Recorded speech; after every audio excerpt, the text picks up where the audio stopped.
Hello friends, எல்லாருக்கும் வணக்கம். இன்றைக்கி வீடியோவில் பார்த்தீங்கன்னா ரொம்ப டிஃப்ரெண்ட்டான ஒரு யம்மியான ரெசிபி தான் பார்க்க போகிறோம். என்னென்னா ஐஸ்கிரீம் தான். எதை வச்சு அப்படின்னா ஓரியோ பிஸ்கெட் அப்புறம் சாக்லேட்ஸை வச்சு தான் நம்ம பண்ண போகிறோம். ரொம்ப ஈஸியாக சிம்பிளாக நம்ம ஹெல்ப் இல்லாமல் கிட்ஸே பண்ணிக்கக்கூடிய ஒரு ஐஸ்கிரீம் ரெசிபி தான் இது. ஸோ வீடியோக்குள்ளே போகிறதுக்கு முன்னாடி சேனலை சப்ஸ்கிரைப் பண்ணலான்னா சப்ஸ்கிரைப் பண்ணிக்கோங்க. இப்போ வீடியோக்குள்ளே போகலாம். இப்போ இந்த ஐஸ்கிரீம் செய்கிறதுக்கு என்ன வேணும் அப்படின்னு சொல்லி பார்த்தானா, ஓரியோ பிஸ்கட் 10 rupees பேக்கெட் எடுத்துக்கோங்க.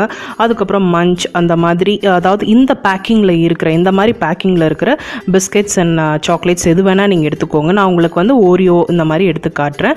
இது கூட நம்ம ஆட் பண்ண போகிற ஒரே ஒரு பொருள் பார்த்தா பால் மட்டும்தான், வேறு எதுவுமே கிடையாது. ஏன்னா நமக்கு சாக்லேட்ஸில் பிஸ்கெட்லேயே வந்து அதுலேயே சுகர் இருக்குது. ஸோ நம்ம மில்க் ஆட் பண்ணும்போது அதோட சுகர் வந்து கொஞ்சம் கம்மியாகும். அந்த கம்மி ஆகுது அப்படின்னு சொல்லி நினச்சிங்கன்னா ஃப்ரீசிங் டைமுக்கு அப்புறம் ஃப்ரீஸ் பண்ணி எடுத்ததுக்கப்புறம் மேலே நீங்கள் சாக்லேட் சிரப் யூஸ் பண்ணிக்கலாம். ஸோ இதுக்குள்ளே எதுவுமே மிக்ஸ் பண்ண தேவையில்லை. ஸோ இந்த மாதிரி பேக்கிங்கில் இருக்கிற பிஸ்கெட்ஸ் எந்த பிஸ்கெட்ஸாக இருந்தாலும் எடுத்துக்கோங்க. கொஞ்சம் சாக்லேட் ஃப்ளேவர் அந்த மாதிரி ஃப்ளேவரில் இருக்கிற பிஸ்கெட் வாங்கிக்கிட்டிங்கன்னா கொஞ்சம் நல்லா யம்மியாக இருக்கும், டேஸ்டியாக இருக்கும். அது இந்த மாதிரி எடுத்துகிட்டு பேக்கிங்கெல்லாம் ஓப்பன் பண்ணாமல் இந்த மாதிரி ஃபுல்லாக க்ரஷ் பண்ணிக்கோங்க. சாக்லேட்டாக இருக்கட்டும், இந்த மாதிரி பிஸ்கெட்ஸை நல்லா க்ரஷ் பண்ணிக்கோங்க.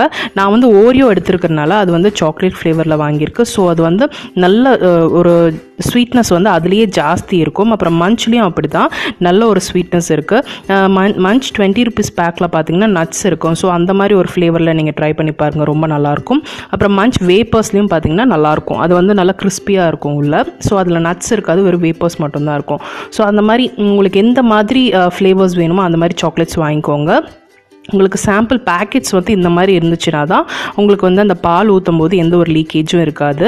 இந்த மாதிரி க்ரஷ் பண்ணதுக்கப்புறம் மேலே ஒரு டாப் மட்டும் நீங்கள் இந்த மாதிரி கட் பண்ணிக்கோங்க. கட் பண்ணி நல்லா க்ரஷ் ஆகிருக்கான்னு பார்த்துக்கோங்க. நல்ல ஒரு 80% க்ரஷ் ஆனால் போதும். அதுக்கப்புறம் நம்ம பால் மிக்ஸ் பண்ணும்போது அது தானாக ஊறிடும் அது. ஸோ நீங்கள் அதை ஏதாவது ஸ்பூனோட பேக் சைடு வச்சு நீங்கள் நல்லா குத்தி விட்டுட்டிங்கன்னா அது நல்லாவே உள்ளே போயிடும். ஸோ இந்த மாதிரி எல்லாமே கட் பண்ணி வச்சுக்கோங்க. அதுக்கப்புறம் நம்ம பால் ஆட் பண்ணலாம். பால் பார்த்திங்கன்னா 100 ml தான் எடுத்திருக்கேங்க. அதுவும் நல்லா பாயில் பண்ண மில்க்கு நல்லா ஆறுனதுக்கப்புறம் நம்ம யூஸ் பண்ணலாம்.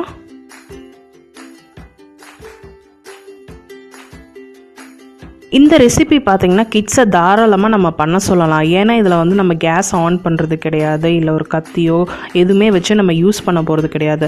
நம்ம சிசர்ஸ் மட்டும்தான் கட் பண்ணுறதுக்காக யூஸ் பண்ணுறோம். அதுவும் நம்ம கட் பண்ணி கொடுத்துட்டானா அதுவும் அவங்களுக்கு ரொம்ப ஈஸியாக இருக்கும், அது சேஃப் இல்லைன்னு நினைக்கிறவங்களுக்கு.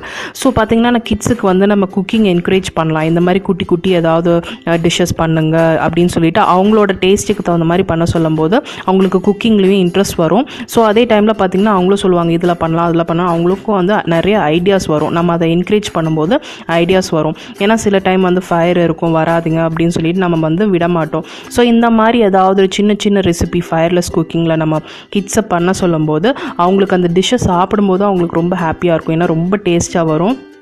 அவங்களே பண்ணியிருக்காங்க அப்படின்னு சொல்லிட்டு அவங்க ஃப்ரெண்ட்ஸ் கூட சொல்லும்போது அவங்களுக்கு ரொம்ப ஹாப்பியாக இருக்கும். ஸோ கிட்ஸை வந்து இதை கண்டிப்பாக ட்ரை பண்ண சொல்லுங்கள். உங்கள் ஹெல்ப்போட கிட்ஸை வந்து ட்ரை பண்ண சொல்லுங்கள். கண்டிப்பாக அவங்களுக்கு ரொம்ப ஹாப்பியாக இருக்கும் இதை பண்ணி முடிக்கும் போது.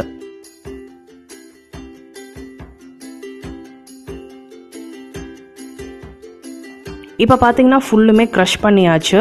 க்ரஷ் பண்ணிவிட்டு இந்த சைட்ஸ்லலாம் நமக்கு அந்த பிஸ்கெட்ஸ் எல்லாம் ஒட்டிகிட்டு இருக்கும், இல்லை சில இடத்துலலாம் வந்து உடஞ்சிருக்காது. அதனால் என்ன பண்ணுறீங்க, ஸ்பூனோட பேக் சைடில் எடுத்து நீங்கள் உள்ளே ஃபுல்லாக குத்தி விட்டுருங்க. சைட்ஸில் ஒட்டிகிட்டு இருக்கிறதெல்லாம் எடுத்து விட்டுருங்க. இல்லை ஏதாவது ஒரு ஸ்டிக் வச்சு நீங்கள் நல்லா எடுத்து குத்தி விட்டுட்டிங்கன்னா அந்த சின்னது உடையாமல் இருந்தது எல்லாமே கண்டிப்பாக வந்து ஒன்று சேர்ந்து உடஞ்சிரும்.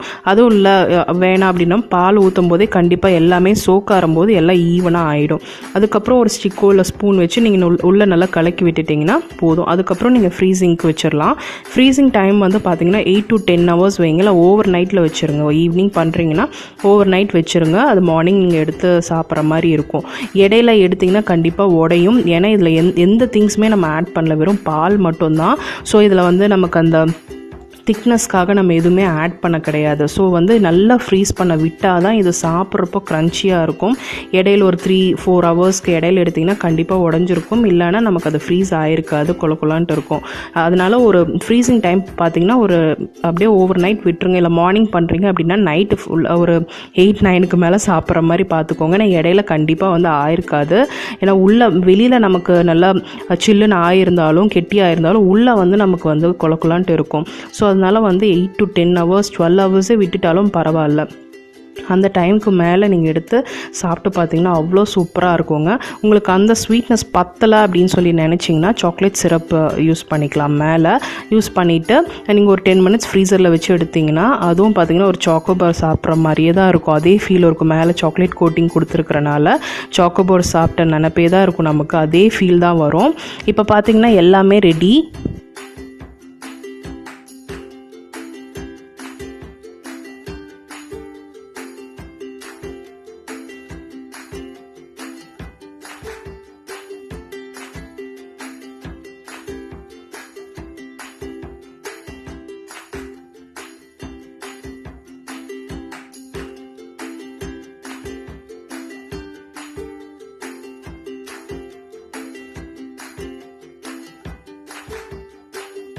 இப்போ எல்லாம் ரெடி ஆயாச்சு. இப்போ பார்த்தீங்கன்னா ஒரு ஐஸ்கிரீம் ஸ்டிக் வச்சு எல்லாத்துலேயுமே வச்சுட்டு ஃப்ரீசிங்காக ஃப்ரீசரில் ஒரு 8 to 10 ஹவர்ஸ்க்கு மேலே நான் வைக்க போகிறேங்க. வச்சதுக்கப்புறம் பார்க்கலாம் எப்படி இருக்குன்னு சொல்லிட்டு.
இப்போ ஃப்ரீசிங் டைமில் பார்த்திங்கன்னா நம்ம வந்து அந்த ஸ்டிக்கை ஷேக் பண்ணுறதோ எதுவுமே வேண்டாம். போய் செட் ஆகிருக்கா அப்படியெல்லாம் பார்த்தோம் அப்படின்னு சொல்லி சொன்னோம்னா கண்டிப்பாக உள்ளே செட் ஆகிட்டு வர டைமில் நம்ம ஸ்டிக்கை ஷேக் பண்ணும்போது கண்டிப்பாக அதெல்லாமே கலைஞ்சிரும். ஸோ அப்படியே விட்டுருங்க. ஒரு 10 to 12 hours அப்படியே விட்டுருங்க. எதுவுமே பண்ண வேண்டாம். அதுக்கப்புறம் நீங்கள் எடுத்து பார்த்தீங்கன்னா இந்த மாதிரி இருக்கும். நல்லா செட் ஆகிருந்திருக்கும்.